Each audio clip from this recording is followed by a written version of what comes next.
Rudy Giuliani's lawyer that a pardon for himself would be unthinkable and would lead to immediate impeachment. Thankfully, the president hasn't done anything wrong and wouldn't have any need for a pardon. But does he absolutely rule out doing that? I mean, does he rule out ever issuing a pardon for himself? Once again, thankfully, the president hasn't done anything wrong and therefore wouldn't need one. Peter. So let me ask you if I can. Does the president believe that he is above the law? Certainly not. The president hasn't done anything wrong.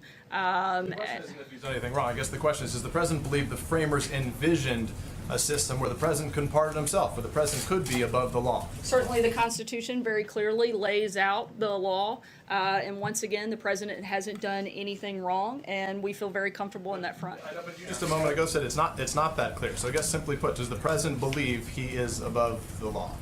Certainly, no one is above the law. Vivian, go ahead. If I can't follow, just because I haven't Sorry, been no, here a I'm while. going to keep going right here. I just want to ask you, this is an Sorry, important Peter, one because we're it's gonna about. keep moving. Go I'll just ahead. keep asking if I can. Peter, The president. no, you can't actually. Well, Go actually, ahead. I'm going to, Sarah. I think this is important. I haven't I'm had a going chance to to ask this continue to question. move on. Go ahead, Thank you. Brian. Two quick questions. One, I've asked this before. Is there any chance we could ever see the president come out here and take some questions from us in this briefing room? And secondly, has anyone in this administration ever asked the president? Last week you had on your agenda where you had lower jobs coming out. I mean, lower unemployment coming out, and you also had the Second Chance Act, I think it was. And instead of those, we had to respond to presidential tweets. Has anybody ever in this administration asked him to back away from Twitter just for a day? On the first question, certainly you guys would be the first to know if the president comes out here, but thankfully he does address the press in a number of ways and in a number of venues, and we'll see if it happens here, and we'll certainly let you know.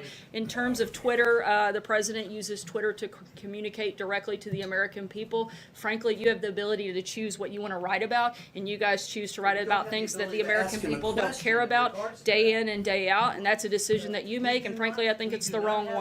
Jordan, go ahead. You don't have the opportunity to ask him a question about that, though, Sarah. Can we at least get an opportunity to ask him a question Jordan, about go what ahead. he tweets? Thanks, Sarah. I want to ask you about the lawyer's letter to the special counsel. You said last August that the president did not dictate the statement about the Trump Tower meeting during the campaign, but the lawyers wrote to the special counsel that the president did dictate that statement. What's the reason for that discrepancy? Like you said, this is from a letter from the outside counsel, and I direct you to them to answer that question. Deborah. Wrong information? Once again, you're referencing a letter that came directly from outside counsel, and I would refer you to them to answer that question. Peter? Sorry, Sarah, I just want to come back. In August, you said he certainly didn't dictate the statement. I wonder if you could tell us the basis of your comment when you made that in August, and do you think that still stands? Is that still operative statement, or do you retract that? Once again, this is a reference back to a letter from the outside counsel. I understand, but it's also pertaining to a letter from the president's outside counsel, and therefore I can't answer, and I would direct you to them. What was your basis for saying it in August, though? Once again, I'm not going to get into a back and forth, and I would encourage you to reach out to the outside counsel. Jim? Sir, Rudy Giuliani, the president's outside lawyer, said to the Huffington Post, in no case can he be subpoenaed or indicted. I don't know how you can indict while he's in office, no matter what it is. If he shot James Comey, he'd be impeached the next day. Impeach him, and then you can do whatever you want to him. Is that appropriate language coming from the president's outside lawyer to be talking about the president shooting Jim Comey in that fashion? You would have to ask Rudy Giuliani about his specific comments, but thankfully the president hasn't done anything wrong, and so we feel very comfortable in that. Josh?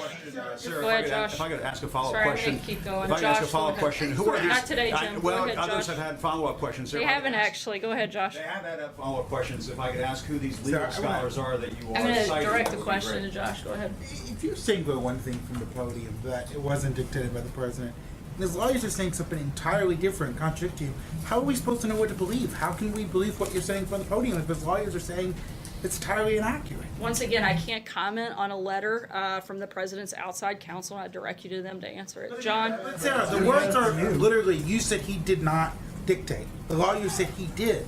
What is it? I'm not going to respond to a letter from the president's outside counsel. We've purposely walled off, and I would refer you to them for comment. April? Sarah just said the president hasn't done anything wrong and wouldn't need a pardon, but he said in his tweet that he has the absolute right to pardon himself. Does he assume that special counsel will find him guilty of something? No, because he hasn't done anything wrong. But he said in his tweet that he could pardon himself. So it seems to be an assumption that that Mueller will find him wrong for something. And if so, what would it be? It seems like it would be a completely wrong assumption. The president hasn't done anything wrong. I'm not sure how else I can answer that question. Two questions on the Justice Department and pardons. For example, the Office of Legal Counsel has said that the president can't actually pardon himself.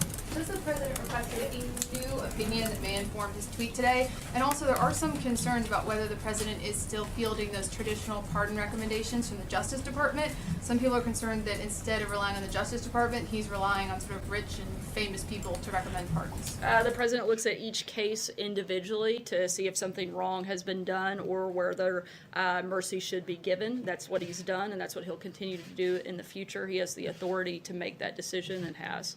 On OLC, has he asked for a new OLC opinion? I'm sorry, has he asked for a new OLC opinion on the pardon power? I'm not aware of a recommend or an ask or a recommendation, but certainly would reiterate the fact that the president hasn't done anything wrong. John?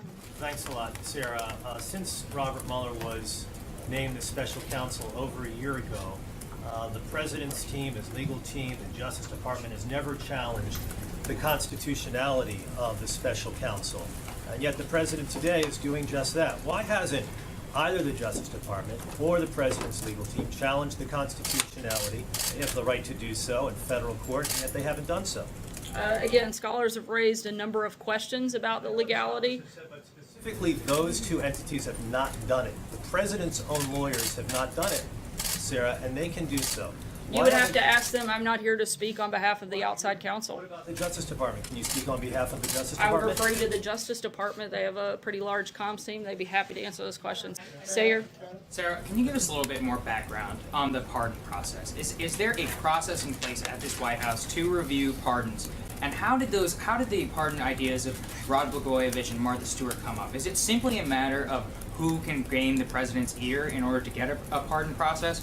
Or is there an attorney here in the White House through which these requests are funneled through, which eventually make their way up to the president? Certainly there are a number of attorneys here at the White House, and they review these matters, but ultimately the president looks at each of these cases individually and makes that decision as he has the right to do so. Hallie? Sarah, thanks. The special counsel didn't seem so unconstitutional when the president was calling on one to investigate his political opponent during the campaign. So is it only unconstitutional if the president doesn't like it? Once again, the president's made his views on this point clear. I don't have anything else to add. Jennifer? About the constitutionality of it, Question for you, Sarah. Thank you. The president on Friday said that he's open to bilateral deals with Mexico and Canada. Is he still leaning towards bilateral deals as he heads up to Canada at the end of this week, or is he still thinking, or is he thinking that he'd like to save NAFTA and just renegotiate? As the president said, he's open to it, but we're in ongoing negotiations. Francesca? Thank you, Sarah. I did want to follow up on that and try and figure out what exactly the basis was for the president's claim that it is unconstitutional. But I wanted to ask you about something else as well. EPA Administrator Scott Pruitt has been accused of enlisting taxpayer-funded staffer to not only shop for apartments around Washington, D.C., but also to shop for a used mattress from the president's hotel just around the corner. And I wanted to know if any of that gives the president pause at this point or causes his confidence in Scott Pruitt to waver. Certainly looking into the matter. I couldn't comment on the specifics of the furniture used in his apartment. Sorry, Philip? Sarah, thank you. I just want to check something with you. What in the tariffs that were imposed against Canada reinforced the U.S. national security? I'm sorry, what was the last part of the question? You know, the tariffs that were imposed against Canada, aluminum and steel, what in that reinforced the U.S. national security? In what form the U.S. feels more secure now that Canada has been targeted by tariffs? The president feels strongly that the steel and aluminum industries are critical to our national security and our ability to protect ourselves. And that would be that reference point in the 232.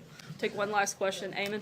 Thank you, Sarah. I wanted to ask you about the president's call today with Theresa May, the Prime Minister of Great Britain, who said that the president's tariffs on the EU were, quote, unjustified and deeply disappointing, according to the British readout of their phone call today. That's what she said to the president. How did the president respond to that? The president feels very confident in his decision and will continue to make